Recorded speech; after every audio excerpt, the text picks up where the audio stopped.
ಕೃಷ್ಣನ ಊರಿನಲ್ಲೂ ಮರಳು ದಂಧೆಕೋರರ ಅಟ್ಟಹಾಸ. ಪರಶುರಾಮರು ಸೃಷ್ಟಿಸಿದ ಪವಿತ್ರ ನೆಲದಲ್ಲಿ ಮರಳು ರಾಕ್ಷಸರ ಆಟಾಟೋಪ. ಸಂಪೂರ್ಣ ನ್ಯೂಸ್ ಬಿಚ್ಚಿಡುತ್ತಿದೆ ಮರಳು ದಂಧೆಯ ಕರಾಳ ಕಹಾನಿ. ನಿಯಮಗಳನ್ನ ಗಾಳಿಗೆ ತೂರಿ ನದಿ ತಟವನ್ನೇ ಬಗೆಯುತ್ತಿದ್ದಾರೆ ಬಕಾಸುರರು.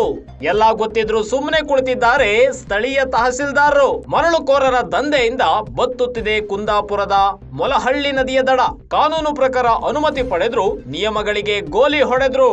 ನಿಯಮ ಮೀರಿ ರಾತ್ರೋರಾತ್ರಿ ಮರಳು ಸಾಗಿಸುತ್ತಿರೋ ನರಸಿಂಹ ಪೂಜಾರಿ ಒಡೆತನದ ಕಂಪನಿಯಿಂದಲೇ ನಡೆಯುತ್ತಿದೆ ಈ ಒಂದು ಅಕ್ರಮ.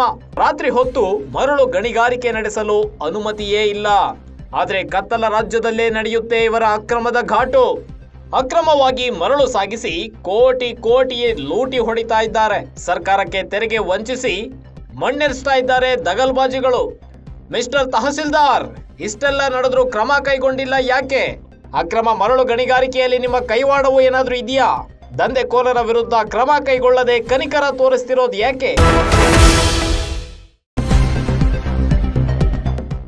ಕಡಲ ತೀರ ಕಡಲನಾಡು ಅಂತಾನೆ ಫೇಮಸ್ ಆಗಿರೋ ಕೃಷ್ಣನ ಊರು ಉಡುಪಿಯಲ್ಲಿ ಮರಳು ದಂಧೆಕೋರರ ಅಟ್ಟಹಾಸ ಮಿತಿ ಮೀರ್ಬಿಟ್ಟಿದೆ. ಪರಶುರಾಮರು ಸೃಷ್ಟಿಸಿದಂತಹ ಪವಿತ್ರ ನೆಲದಲ್ಲಿ ಮರಳು ರಾಕ್ಷಸರು ಆಟಾಟೋಪವನ್ನ ನಡೆಸ್ತಾ ಇದ್ದಾರೆ. ನಿಯಮಗಳನ್ನೆಲ್ಲ ಗಾಳಿಗೆ ತೂರ್ಬಿಟ್ಟು ನದಿ ತಟವನ್ನೇ ಬಗೀತಾ ಇದ್ದಾರೆ ಈ ಬಕಾಸುರರು. ಎಲ್ಲ ಗೊತ್ತಿದ್ರು ಸಹ ಸ್ಥಳೀಯ ತಹಸೀಲ್ದಾರರು ಯಾವುದೇ ರೀತಿಯಾದಂತಹ ಕ್ರಮ ಕೈಗೊಂಡಿಲ್ಲ. ಮರಳು ದಂಧೆಕೋರರ ದಂಧೆಯಿಂದ ಕುಂದಾಪುರದ ಮೊಲಹಳ್ಳಿ ನದಿಯ ದಡ ಬತ್ತಿ ಹೋಗ್ತಾ ಇದೆ. ಕಾನೂನು ಪ್ರಕಾರ ಅನುಮತಿ ಪಡೆದಿದ್ದಾರೆ ನಿಜ, ಆದ್ರೆ ನಿಯಮಗಳನ್ನ ಗೋಲಿ ಹೊಡೆದಿದ್ದಾರೆ. ನಿಯಮಗಳಿಗೆ ಗೋಲಿ ಹೊಡೆದ್ಬಿಟ್ಟು ಎಲ್ಲ ಉಲ್ಲಂಘನೆ ಮಾಡಿದ್ದಾರೆ.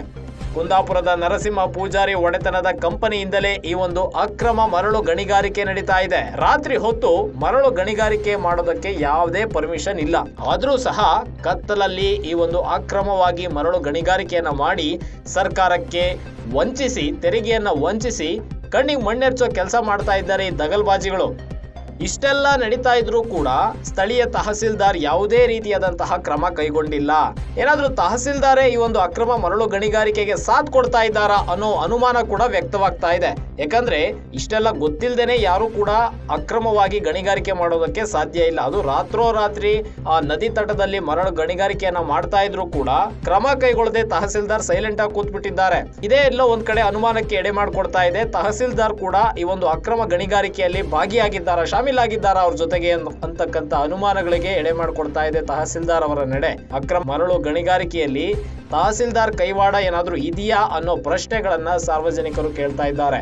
ದಂಧೆಕೋರರ ವಿರುದ್ಧ ಕ್ರಮ ಕೈಗೊಳ್ಳದೆ ಕನಿಕರವನ್ನ ತೋರ್ತಾ ಇದ್ದಾರೆ ತಹಸೀಲ್ದಾರ್. ಕತ್ತಲ ರಾಜ್ಯದಲ್ಲಿ ಅಕ್ರಮವಾಗಿ ಮರಳಿನ ಆ ಗಣಿಗಾರಿಕೆಯ ಘಾಟು ಜೋರಾಗಿದೆ. ಸರ್ಕಾರಕ್ಕೆ ಕೋಟಿ ರೂಪಾಯಿಗಳ ತೆರಿಗೆಯನ್ನ ವಂಚಿಸಿ ಕಣ್ಣಿಗೆ ಮಣ್ಣೆರ್ಚೋ ಕೆಲಸವನ್ನ ಈ ದಗಲ್ಬಾಜಿಗಳು ಮಾಡ್ತಾ ಇದ್ದಾರೆ. ನರಸಿಂಹ ಪೂಜಾರಿ ಒಡೆತನದ ಕಂಪನಿ ಈ ಒಂದು ಅಕ್ರಮವನ್ನ ಎಸಗ್ತಾ ಇರೋದು. ನಿಯಮ ಮೀರಿ ರಾತ್ರೋರಾತ್ರಿ ಗಾಳಿಯಲ್ಲಿ ಮರಳನ್ನ ಗಾಡಿಗಳಲ್ಲಿ ತುಂಬಿ ಕಳಿಸ್ತಾ ಇದ್ದಾರೆ. ನಿಯಮದ ಪ್ರಕಾರ ವರ್ಷಕ್ಕೆ ಇಷ್ಟು ಮರಳು ಎಕ್ಸ್ಕವೇಟ್ ಮಾಡಬೇಕು ಅಂತಕ್ಕಂತ ಅನುಮತಿ ಇದೆ.